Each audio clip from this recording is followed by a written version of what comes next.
A graça e a paz de nosso Senhor e Salvador Jesus Cristo seja com todos, amados irmãos, com toda a Igreja Presbiteriana de São Paulo, com todos os amados irmãos que têm nos acompanhado durante os cultos que são feitos aqui pelas plataformas do Instagram, também do Facebook.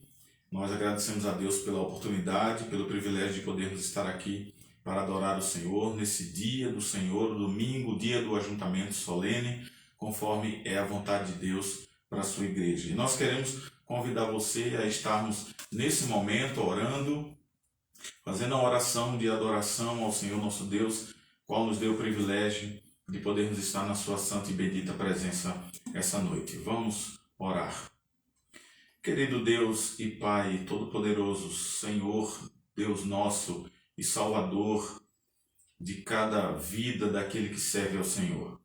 Obrigado, Pai, pela semana que passou. Nós te agradecemos por toda a providência que o Senhor nos concedeu, pelo pão de cada dia, pela saúde, pelo trabalho, pela tua presença conosco todos os dias.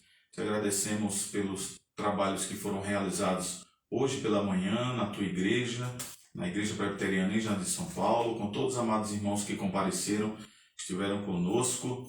Nós te agradecemos, ó Deus, pela tua palavra, te agradecemos pelos louvores e as orações. Nós te rogamos, Senhor, que teu Espírito Santo nesse momento esteja nos iluminando, nos ajudando a poder desenvolver este culto ao Senhor, adorar ao Senhor em espírito e em verdade, conforme a tua santa e bendita vontade.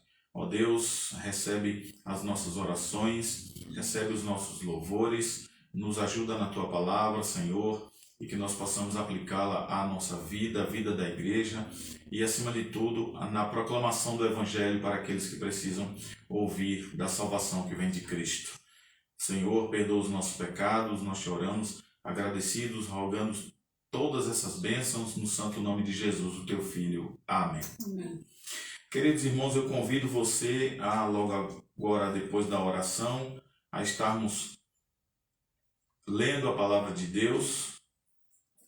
Eu convido você a abrir as Escrituras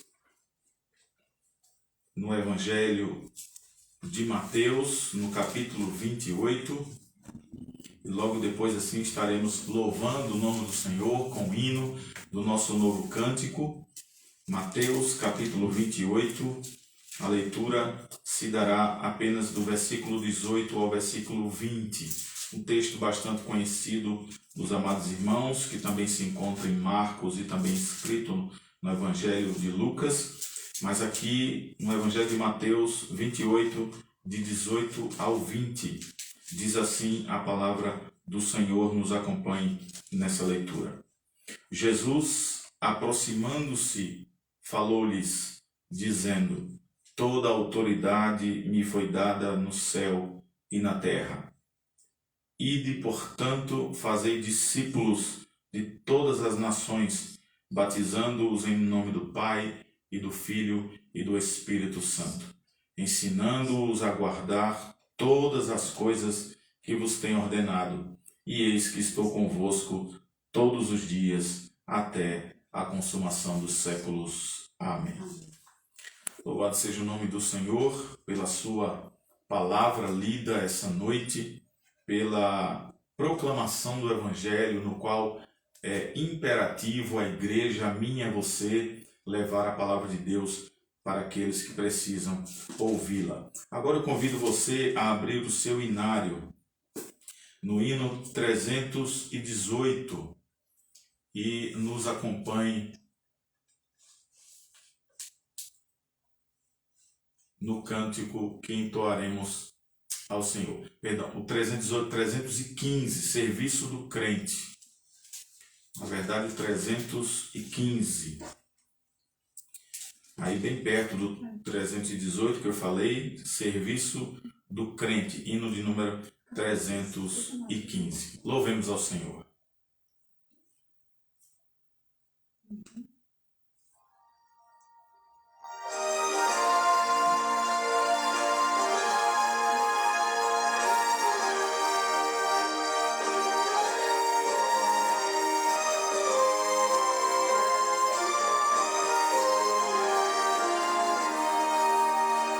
Vamos nós trabalhar, somos servos de Deus, e o Mestre seguir no caminho dos céus, com seu bom conselho, vigor renovar, diligentes fazendo o que ele ordenar, no amor sem cessar, a servir a Jesus, com amor e fé e com oração, até que volte o bom Senhor. Vamos nós trabalhar e os famintos fartar, para fontes sedentos depressa levar. Só na cruz do Senhor nossa glória será, pois Jesus salvação por seu sangue nos dá.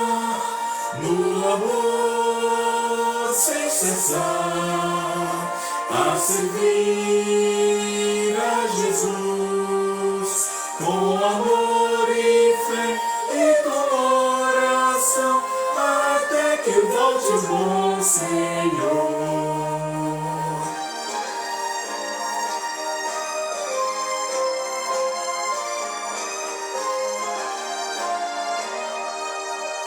Vamos nós trabalhar, ajudados por Deus, que a coroa de glória nos dá lá nos céus, a mansão dos fiéis sempiterna será, pois Jesus salvação inefável nos dá. No amor sem cessar, a servir a Jesus, com amor e fé e com oração, até que volte o bom Senhor. Amém. Glorificado seja o nome do Senhor Jesus Cristo. Nós damos graças a Deus por todas as coisas, por aquilo que Ele tem concedido a cada um de nós, pela sua misericórdia, pela sua paciência. Nós, dando continuidade aqui após as nossas orações ao Senhor, após a leitura da sua palavra, após o louvor que fizemos agora ao Senhor, nós convidamos aos irmãos a estarem acompanhando a leitura da palavra de Deus no Salmo 130, os versos de 1 a 8, Salmo 130, onde nós passamos ao momento de confissão e contrição ao Senhor nosso Deus. Acompanhe conosco a leitura da palavra do Senhor. Diz assim a palavra de Deus no Salmo 130. Das profundezas a ti clamo, ó Senhor. Senhor, escuta a minha voz. Sejam os teus ouvidos atentos à voz das minhas súplicas. Se tu, Senhor, observares as iniquidades, Senhor, quem subsistirá? Mas contigo está o perdão, para que sejas temido. Aguardo ao Senhor, a minha alma o aguarda, e espero na sua palavra. A minha alma anseia pelo Senhor, mais do que os guardas pela manhã, mais do que aqueles que aguardam pela manhã. Espere, Israel, no Senhor, porque no Senhor há misericórdia, e nele há abundante redenção, e ele remirá Israel de todas as suas iniquidades. Amém. Vamos orar. Curva a sua fronte aí no seu lar, você que está nos acompanhando nesse momento, cultuando ao Senhor e adorando ao Senhor esse momento de intercessão, de confissão e contrição. Oremos. Querido Deus e Pai Todo-Poderoso, soberano Senhor sobre as nossas vidas, sobre a vida da igreja, nós estamos aqui diante da Tua presença mais uma vez, Senhor, entendendo e sabendo que somos limitados, somos falhos e fracos, e bem sabemos o que por muitas vezes tem acontecido na nossa vida em termos de desobediência ao Senhor, aos seus mandamentos, à sua vontade. Ó Deus, tem misericórdia de nós quando olhamos apenas para os nossos planos, para os nossos desejos, mas tem compaixão, ó Deus, nos faz voltar a Ti, nos faz ir a Ti, Senhor, rogando a tua graça e a tua misericórdia e o perdão para os nossos pecados. Perdoa os nossos maus pensamentos, as nossas más palavras, as nossas más ações, assim como também a nossa omissão, quando deixamos de fazer o bem. Ó Deus, tem misericórdia do teu povo. Sê propício a nós, pecadores, porque sabemos, conforme a tua palavra, o qual ela tem nos orientado e nos mostrado, e que quando falhamos nós entristecemos o teu Santo Espírito, e por isso precisamos estar sendo restaurados e renovados pelo Senhor. Por isso, Pai, essa noite, nesse momento, por nós, por todos aqueles que têm orado e estão orando, rogando ao Senhor por esse momento de confissão e contrição, estamos confessando o nosso pecado ao Senhor. Nós te pedimos que o Senhor derrame sobre nós a paz do teu perdão e perdoe os nossos corações, ó Deus. Perdoe cada servo e serva teu que se coloca diante da tua presença essa noite, rogando essa graça, essa misericórdia. É em nome de Jesus, Senhor, que nós te oramos e agradecemos por tudo. Amém. Amém. Louvado e bendito seja o nome do Senhor Jesus Cristo em todas as ricas bênçãos que o Senhor tem derramado na vida da sua igreja. Nós vamos louvar ao Senhor com alguns cânticos. Você em casa vai nos acompanhar também no louvor. Há muitos que conhecem alguns cânticos aqui entoados, vão louvar a Deus, rogando ao Senhor que receba os nossos louvores para a glória do seu santo nome. Desculpa.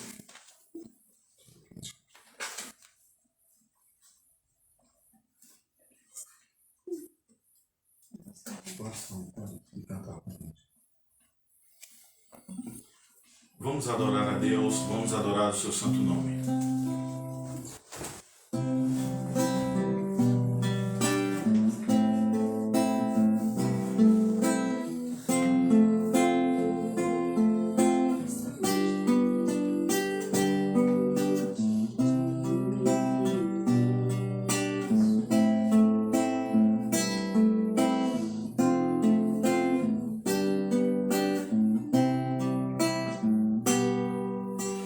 Vamos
além de adorar a Deus, nós também dizemos e sabemos que o Senhor é soberano sobre todas as coisas. Por isso, Senhor, de fato, Tu és soberano.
Glorificado seja Deus. Nosso pedido é sempre de renovação, nosso pedido é sempre de misericórdia, de graça, de bondade da parte do Senhor, porque o Senhor tem nos renovado, tem fortalecido ao seu povo, tem trazido graça e misericórdia para cada um de nós, multiplicado a nossa fé conforme a sua vontade. Por isso, renova-nos, Senhor.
necessita ser mudado, Senhor, porque tudo que há dentro do meu coração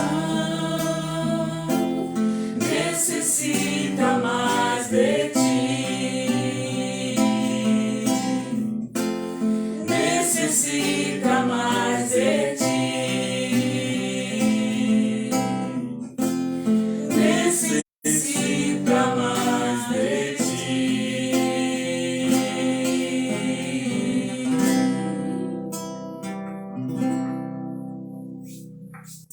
Amém. Louvado e bendito seja o nome do Senhor Jesus Cristo.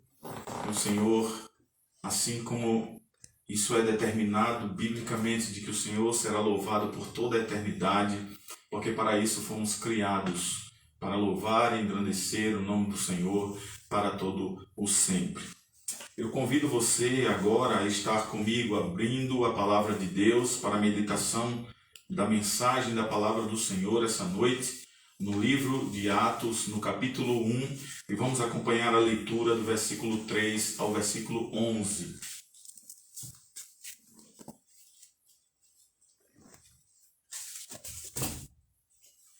Atos, capítulo 1, do versículo 3 ao versículo 11.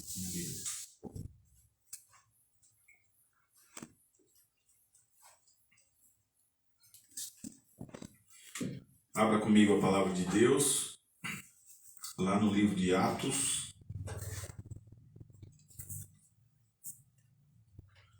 capítulo 1, do versículo 3 ao versículo 11. Acompanhe conosco a leitura da palavra do Senhor, que diz assim: A estes também, depois de ter padecido, se apresentou vivo com muitas provas incontestáveis, aparecendo-lhes durante 40 dias e falando das coisas concernentes ao reino de Deus.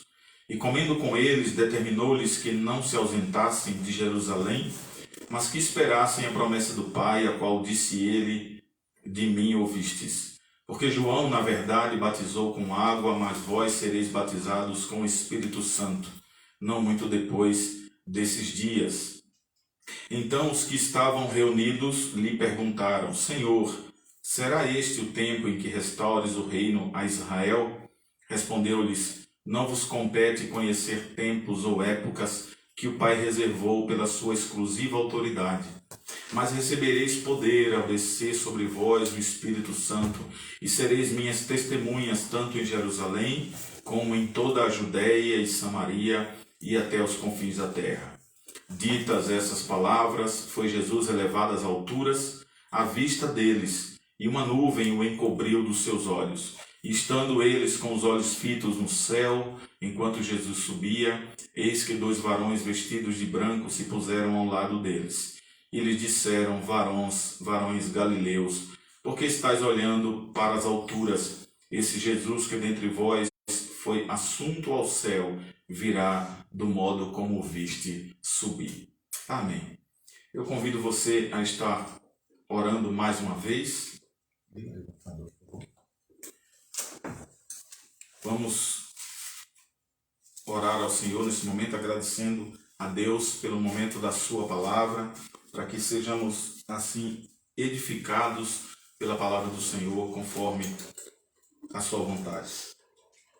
Querido Deus e Pai, nós te agradecemos pela leitura da tua palavra, por tudo que fizemos até aqui, pela tua misericórdia e graça para conosco, pela tua compaixão para com o teu povo, para com a tua igreja, na vida de todos aqueles que estão acompanhando este culto nesse momento, mas ao mesmo tempo não apenas acompanhando, mas prestando um serviço nos seus lares ao Senhor, cultuando a Deus, adorando e louvando o seu santo nome. Ajuda-nos na tua palavra, ilumina nossa mente, o nosso coração, abre os nossos olhos, Senhor, para que possamos contemplar as maravilhas da tua lei. É o que nós te oramos e agradecemos por tudo, em nome de Jesus. Amém.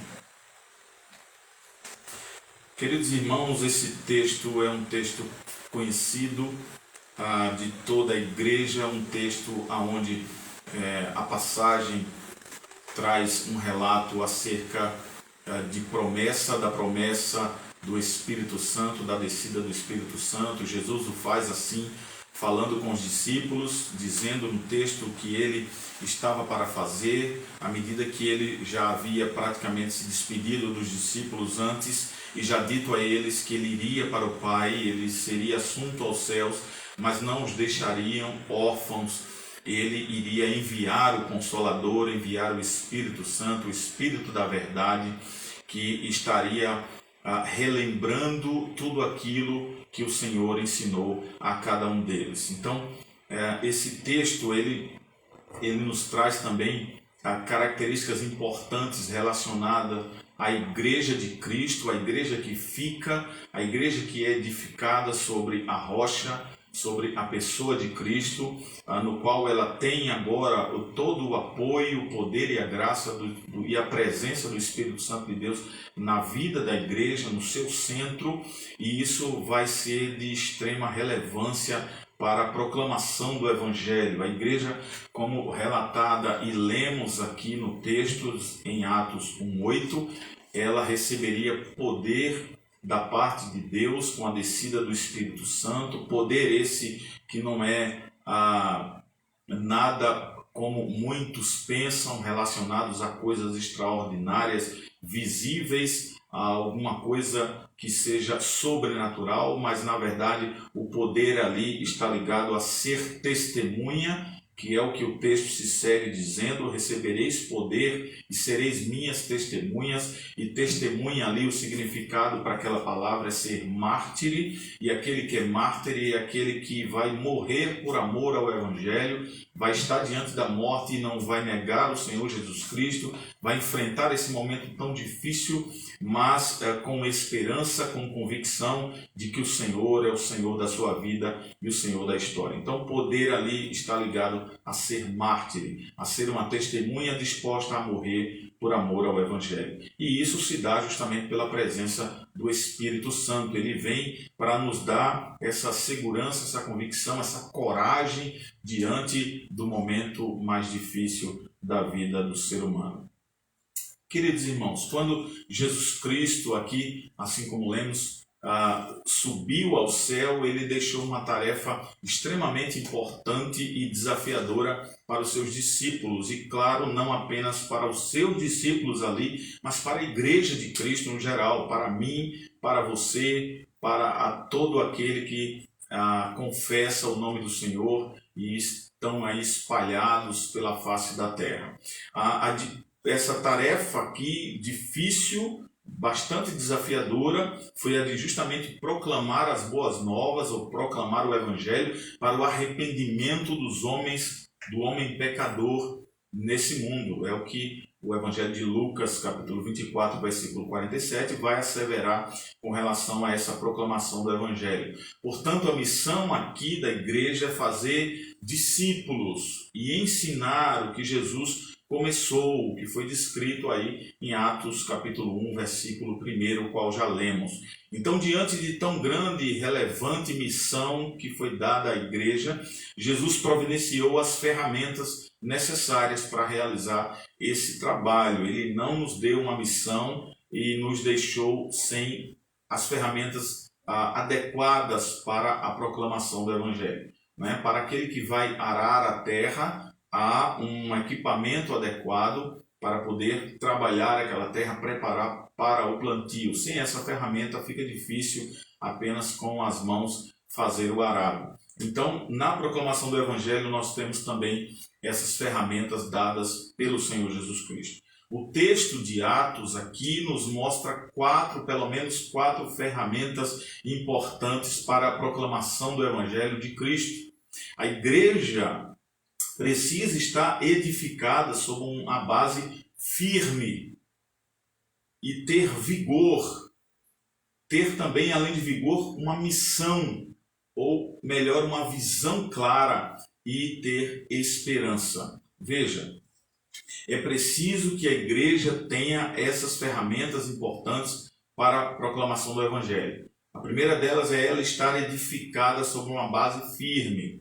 A segunda é ela ter vigor para esse serviço, para esse trabalho.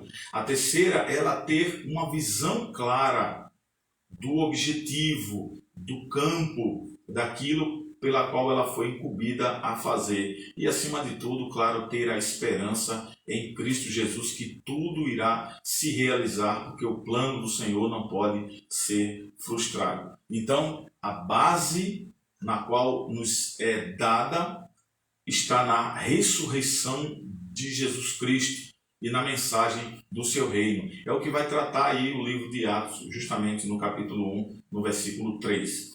Essa base leva ao vigor, é uma outra ferramenta que também precisamos para a proclamação do Evangelho. E esse vigor vai estar na presença do Espírito Santo em nós. A presença do Espírito Santo na vida da igreja é o que Lucas trata no texto aí no capítulo 1, do versículo 4 ao versículo 5 e lá no versículo 8.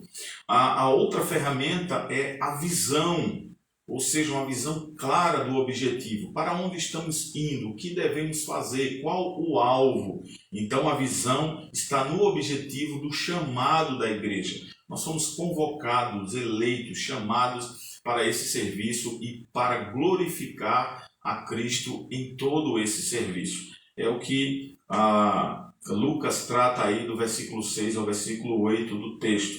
E por último, claro, não podia a igreja faltar esperança, ter esperança na convicção da segunda vinda de Cristo. É o que também Lucas fala no versículo 9 ao versículo 11. Então, meus irmãos, o primeiro ponto aqui, a primeira ferramenta que estaremos tratando aqui é que a igreja precisa ter uma base firme. Essa é a primeira ferramenta que o Senhor nos deu para que possamos estar firmes, convictos de poder pregar o Evangelho, porque não é um Evangelho meu e seu, brotado do nosso coração ou inventado pela mente humana, mas é o Evangelho de Cristo, o Evangelho do Verbo de Deus. E aí o Lucas, o autor, o Lucas, ele vai tratar nesse texto de Atos 1, lá no versículo 3, quando ele diz sobre a nossa base.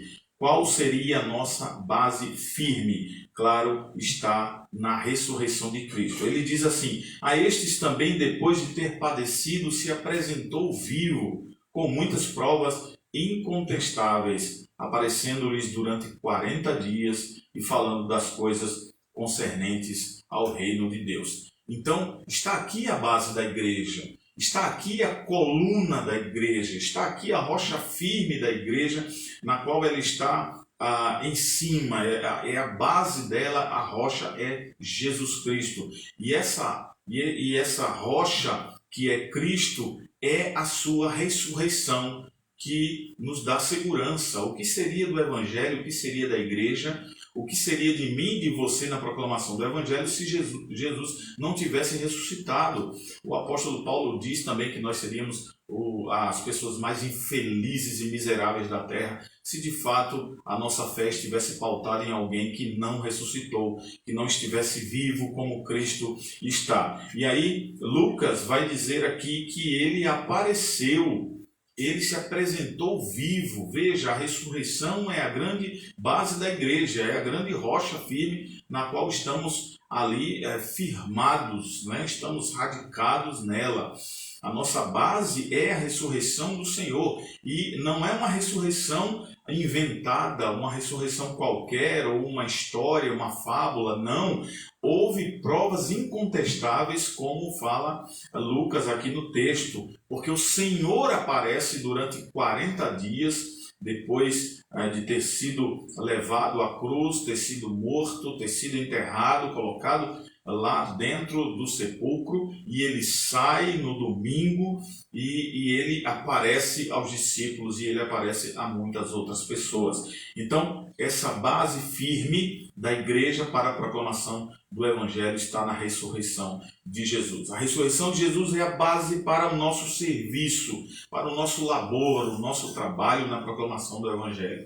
Quando ele afirma aqui a estes também, depois de ter padecido, se apresenta vivo com muitas provas incontestáveis, aparecendo-lhes durante 40 dias. Então Lucas descreve aqui e escreve destacando as evidências da ressurreição. de que os discípulos receberam ao longo de 40 dias entre a ressurreição de Jesus e a sua ascensão ao céu foram provas incontestáveis, desde a saída ao túmulo até ser assunto ao céu, no qual também houve testemunhas ao ver ele subir para junto do Pai. Este é o único texto que nos diz sobre o tempo entre a Páscoa e a ida de Cristo ao céu. Verso 3, se apresentou vivo com muitas provas incontestáveis. Dentre essas muitas provas incontestáveis que lemos aqui, está a sua aparição viva, porque há outras provas enquanto ele está andando, falando, comendo é uma prova, bebendo é uma prova, sendo ainda tocado pelas pessoas é uma prova, sendo visto ou ouvido são provas, mas as muitas provas incontestáveis está aqui a sua grande prova, logo de impacto assim que ele ressuscita, que é aparecer vivo depois da crucificação. É tornar-se visível a todos aqueles que já o tinham visto antes. E ele falou sobre o reino de Deus, e muitos ainda durante esse período puderam ouvi-lo, além de pelo menos uma vez ter estado comendo com os discípulos, mostrando com isso que ele não era nenhum fantasma, não era nenhuma aparição, assim como os gnósticos diziam, os serentistas, os seguidores de Serinto ali no século I, que diziam que Jesus tinha sido uma aparição, um fantasma, uma fumaça, alguma coisa irreal, mas na verdade ele aqui podia ser tocado, é o que diz lá o capítulo 10, versículo 41 do livro de Atos. Então, estão aqui provas incontestáveis. Ele aparece várias vezes aos discípulos durante 40 dias, é o que diz Lucas. Veja, é interessante que não foi apenas por um momento. Jesus apareceu um momento ali e depois sumiu.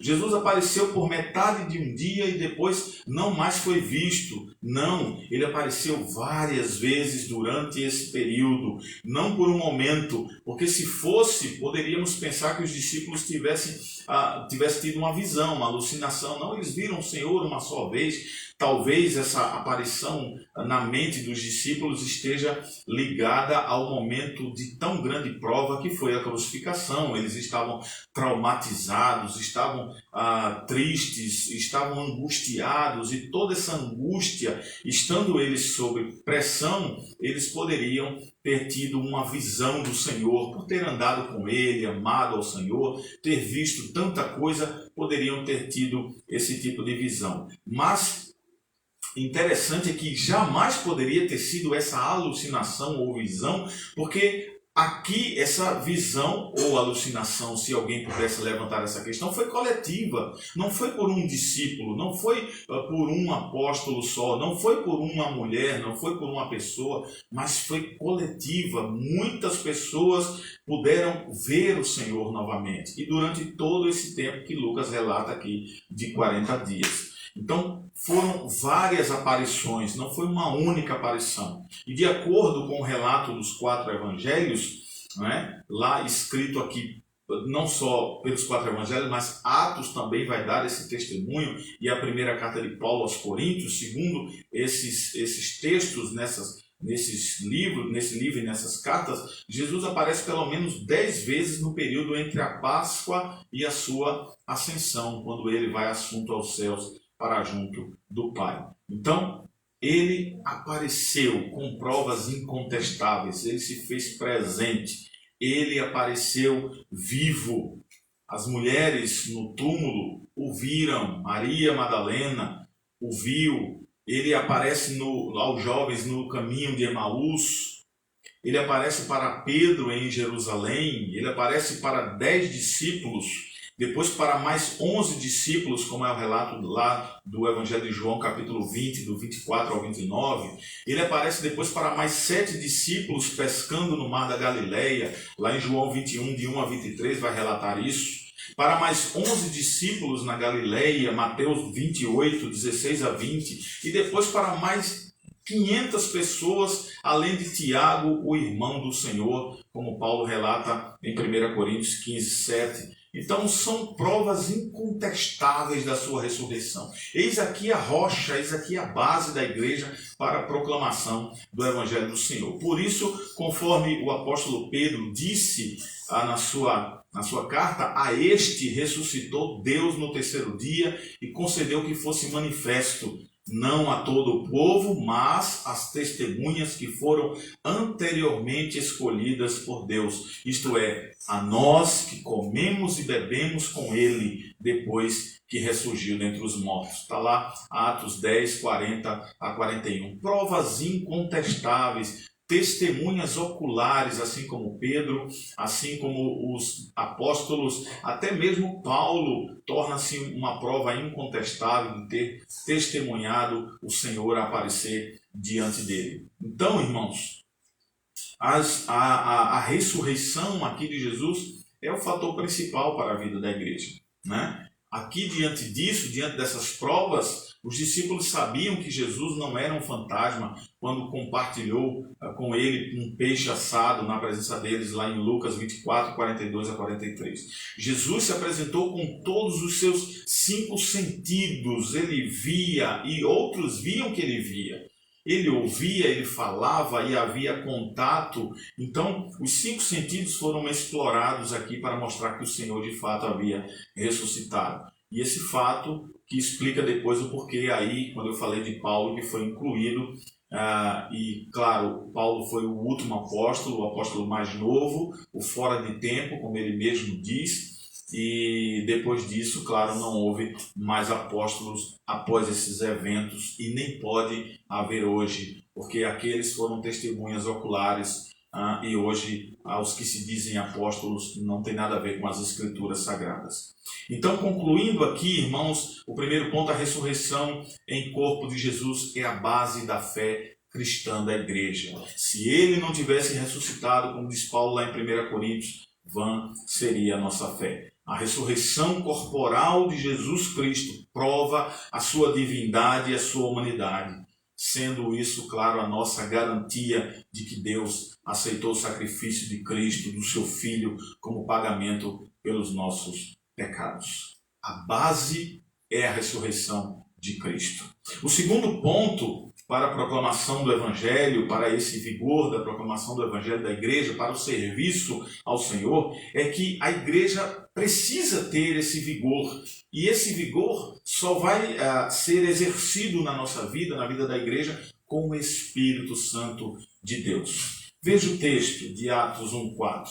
E comendo com eles, determinou-lhes que não se ausentassem de Jerusalém, mas que esperassem a promessa do Pai, ao qual disse ele, de mim ouvistes. Então está lá Atos 1:4, o Senhor ali, ele estava prometendo esse poder, ele estava prometendo esse vigor para a igreja, esse momento durante toda a história da igreja de um não desânimo, porque o Espírito Santo nos fortalecerá, nos colocará à frente, nos dará coragem e intrepidez para a proclamação do Evangelho. Então Jesus diz aos seus discípulos para que não saiam de Jerusalém, mas que esperem a promessa do Pai. É o que é o relato de João, lá no capítulo 14, no versículo 16.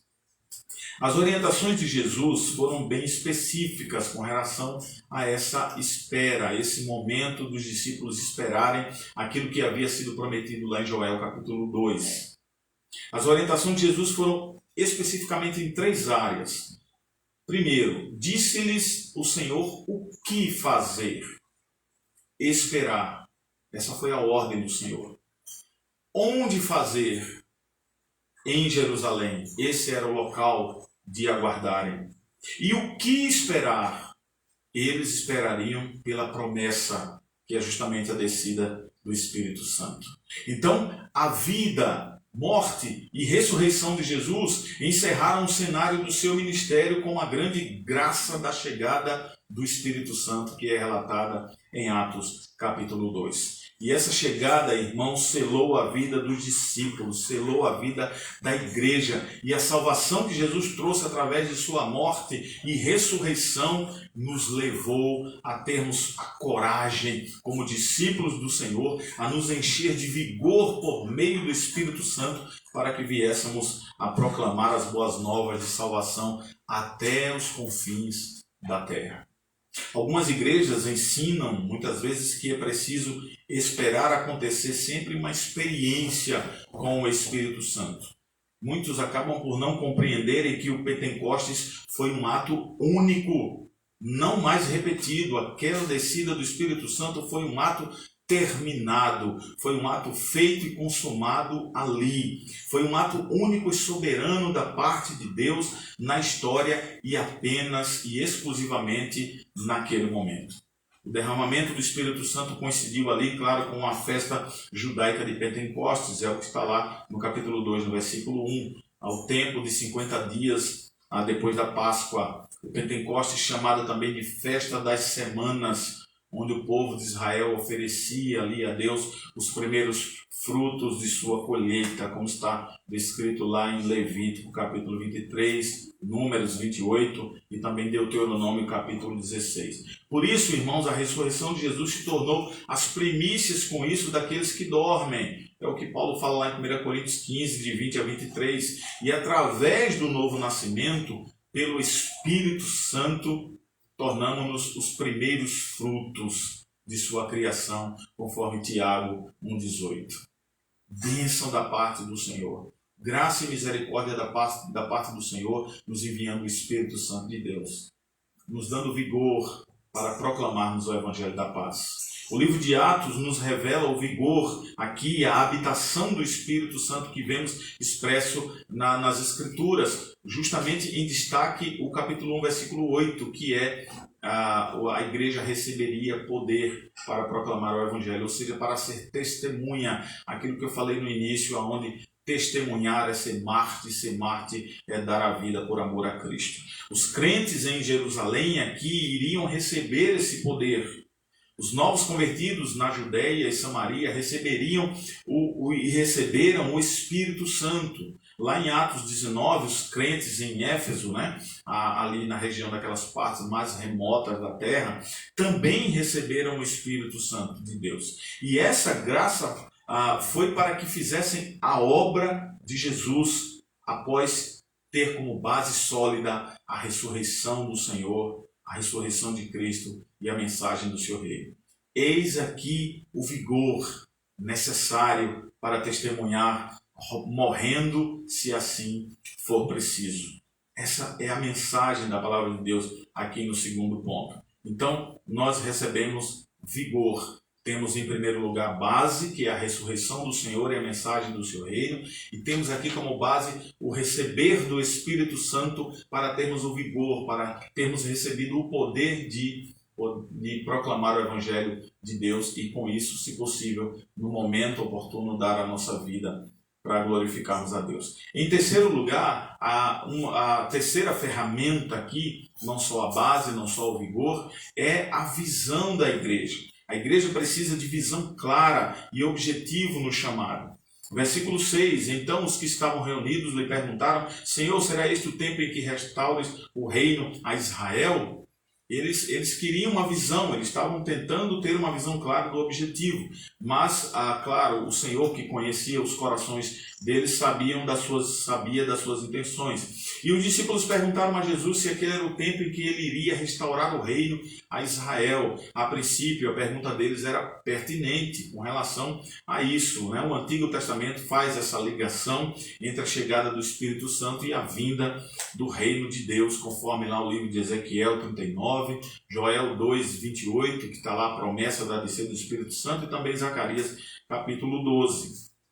E Jesus disse aos discípulos que muito em breve eles receberiam o Espírito Santo. Então, com isso, a princípio, eles concluíram que o estabelecimento do reino também iria acontecer com a descida do Espírito Santo. Tudo iria acabar, se concluir ali. Não iria ter mais história cristã dali para frente. Então, se fizermos um estudo mais apurado dos evangelhos, ele nos mostra que os apóstolos tinham uma visão política do reino. Estavam preocupados com a posição de cada um, com seus privilégios. Por isso, dessa pergunta ao Senhor. Eles desejavam a derrota dos seus inimigos. Aquele rei que viria para derrotar os inimigos e estabelecer o Estado de Israel, estabelecer o reino de Cristo. E o verbo ali, restaurar, mostra que eles esperavam um reino político e local. Não tinham pensado e não estavam pensando no espiritual. Mas o chamado para o reino era espiritual e é espiritual. Jesus lhes ensinou dizendo: o reino de Deus está dentro de vós. É o que diz Lucas 17, 21. O reino de Deus não é definido por território, por local, por estado, por cidade. Não é assim que diz as Escrituras. Não está em nenhum mapa, não está localizado em nenhum hemisfério, em nenhum continente. E foi por isso que os apóstolos acabaram ali por confundir se aquele momento era o momento da restauração do Estado de Israel. Mas o reino de Deus, com o reino de Israel, depois da ressurreição de Jesus, os apóstolos queriam um reino e a libertação da opressão e colonização humana. Por isso que era o desejo, a colonização romana. Por isso o desejo deles de que Jesus estivesse restaurando a Israel ali politicamente, localmente e não espiritualmente. Diante da perspectiva dos discípulos, Jesus disse: não vos compete conhecer tempos ou épocas que o Pai reservou pela sua exclusiva autoridade, é o que ele diz lá no versículo 7. Então nós percebemos que Jesus não disse aqui que nunca haveria um reino. Apenas que no futuro haveria sim um reino, mas numa época que não seria conhecida por eles, mas conhecida por Deus. Na frase de Jesus, tempos ou épocas, são usadas aí duas palavras gregas diferentes. Uma palavra para tempo, que é cronos, que significa qualquer período de tempo, e a palavra época, também na qual conhecemos por kairos, que significa no momento oportuno, de um período ou uma época. Ou seja, com isso Jesus aqui estava dizendo que não podemos saber o tempo específico, o tempo cravado, o dia, o mês, o ano sobre a sua volta. Era o que ele estava dizendo aos seus discípulos. E esse tempo ele diz aqui no verso 7 que o Pai reservou pela sua exclusiva autoridade a ele mesmo, não nos dizendo quando é que o Senhor iria voltar, apenas de que ele iria voltar, mas quando isso só compete a Deus. Então Deus, o Pai, estabeleceu pelo seu próprio calendário aqui, com todos os eventos que aconteceriam antes da segunda vinda de Cristo e, claro, na sua plenitude, para estabelecer o seu novo governo e o governo eterno. Mas notemos, irmãos, que a resposta de Jesus aos discípulos continua lá no versículo 8, logo depois do que ele começa dizendo: mas nesse tempo recebereis poder ao descer sobre vós o Espírito Santo, sereis minhas testemunhas, tanto em Jerusalém como em toda a Judéia, Samaria e até aí, claro, os confins da terra. Então esse texto nos mostra as últimas palavras registradas de Jesus antes de subir aos céus. Então nesse registro está aí a clara visão e o objetivo do chamado da igreja. Atos 1:8. Esse texto nos dá o plano de Deus para toda a igreja cristã. O nosso objetivo é proclamar ao mundo o Evangelho do Senhor, sermos testemunhas do Evangelho de Cristo. Então, com isso nós concluímos que, quanto ao objetivo do chamado da igreja, conforme os apóstolos, a visão do reino não deve e não deveria ser política e local. Não deveria aí gerar preocupações com posições e privilégios, até porque o poder do qual Jesus falava era o poder que flui de Deus, não era um poder terreno, não era algo material, um revestimento de poder para que os discípulos fossem capazes de servir ao Senhor como testemunhas até a sua gloriosa volta, é o que ele diz lá em Lucas 24:49. E por último, a igreja, nessas 3 ferramentas, fecha-se aqui a 4ª ferramenta, a igreja deve ter e precisa ter esperança, a esperança convicta da volta de Cristo. Então, em Atos 1:9, diz assim: ditas essas palavras, foi Jesus elevado às alturas à vista deles, em uma nuvem o encobria os seus olhos. Então, nos evangelhos, apenas Lucas nos dá detalhes sobre essa ascensão de Jesus ao céu. Mateus e João falam tudo, outros detalhes. Marcos fala com certa brevidade, lá no capítulo 9. Já em Lucas 24, 50 a 52, o autor aqui nos dá uma informação muito preciosa sobre Jesus. Então o levou para Betânia e, erguendo as mãos, o abençoou. Aconteceu que, enquanto os abençoava, ia se retirando deles, sendo elevado para o céu. Então eles, adorando-o, voltaram para Jerusalém, tomados de grande alegria, estavam sempre no templo louvando a Deus. Há uma riqueza de detalhes no relato de Lucas. Ele leva aqui em consideração a partida de Cristo como um ato extremamente importante, e com isso ele nos ensina o suficiente para não duvidarmos do que aconteceu naquele dia, nos mostrando que a ascensão foi tão real quanto a ressurreição. A ascensão ali provou que Cristo terminou o trabalho que veio fazer. Ele conclui aquilo que o Senhor Deus determinou para ele. Enquanto Jesus estava na terra, ele falou muitas vezes sobre o trabalho do seu Pai. Ele citou sobre isso lá em João 4:34, no capítulo 9, no capítulo 17. Quando sua obra chega ao ponto mais alto ao ser crucificado na cruz, levando os nossos pecados. Ele se torna pecado por nós, conforme 2 Coríntios 5:21. E isso na sua morte. Então Deus derramou sua ira ali sobre o seu próprio Filho, mesmo sendo perfeito, puro e totalmente inocente. Porém, antes de morrer, o seu grito foi que tudo estava consumado. Lá João 19:30 registra isso, significando que tudo foi pago na íntegra, sem reserva, sem falhas. A obra consumada, a dívida foi paga de uma vez por todas, e a ascensão significa, claro, que o Pai aceitou o trabalho do seu Filho. Então, a volta de Cristo para junto de Deus provou que Jesus foi glorificado por Deus. Queridos irmãos, assim, quando os discípulos testemunharam a ascensão de Jesus, eles receberam a garantia da sua segunda volta, justamente na expressão: e uma nuvem encobriu os seus olhos. Porque esse Jesus, que dentre vós foi assunto aos céus, virá de modo como vistes subir. Essa ascensão significou a continuidade da obra de Cristo na terra, agora dada aos seus discípulos, como lemos aqui no livro de Atos, capítulo 1. Por isso, nós precisamos estar convictos de que Jesus de fato voltará. É a grande, a 4ª ferramenta aqui, que é a esperança da volta do Senhor. Lucas 21:27 nos diz que o Senhor Jesus voltará. Interessante, numa nuvem com poder e grande glória. A nuvem está presente na sua subida e estará presente na sua volta. Isso nos faz aprender também que a melhor maneira de entender essa afirmação é comparar com o cenário que revelam as 2 vindas. A primeira, em que ele depois vai embora e é encoberto por nuvens, e a sua segunda volta ele voltará também sobre as nuvens.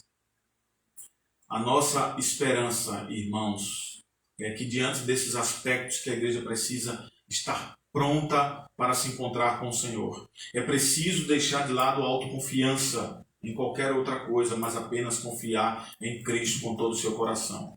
Estando assim, certamente eu e você estaremos prontos para aguardar a presença de Cristo, mas até lá estaremos proclamando as verdades do Evangelho, levando as boas novas com as ferramentas adequadas no qual o Senhor concedeu para nós. Ele está voltando, a igreja precisa dar essa boa notícia. Por isso, para continuar a obra de Jesus, ele nos deixou essas importantes ferramentas. A base firme na sua ressurreição e na mensagem do reino. O vigor na presença do Espírito Santo na vida da igreja.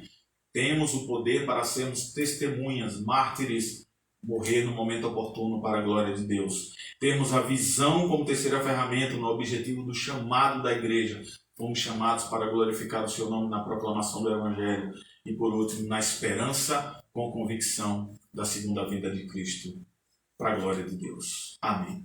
Vamos orar, vou fazer uma oração final e impetrar a bênção apostólica Que o Senhor nos abençoe, nos guarde e seja misericordioso para conosco. Ó Deus querido e Pai, nós te agradecemos por tudo feito até aqui, por esse momento, pela tua misericórdia e graça. Nos dá uma semana de paz, de segurança, de bênção sobre a tua vontade. Abençoa a tua igreja, o teu povo, para a glória do teu nome, em nome de Jesus. Amém. Que a graça e a paz do nosso Senhor Jesus Cristo seja com todos vós, assim como o amor de Deus, a consolação e a compaixão do Divino Espírito Santo, que ela se estenda sobre a nossa igreja e sobre todo o povo de Deus espalhados sobre a face da terra, hoje e sempre. Amém.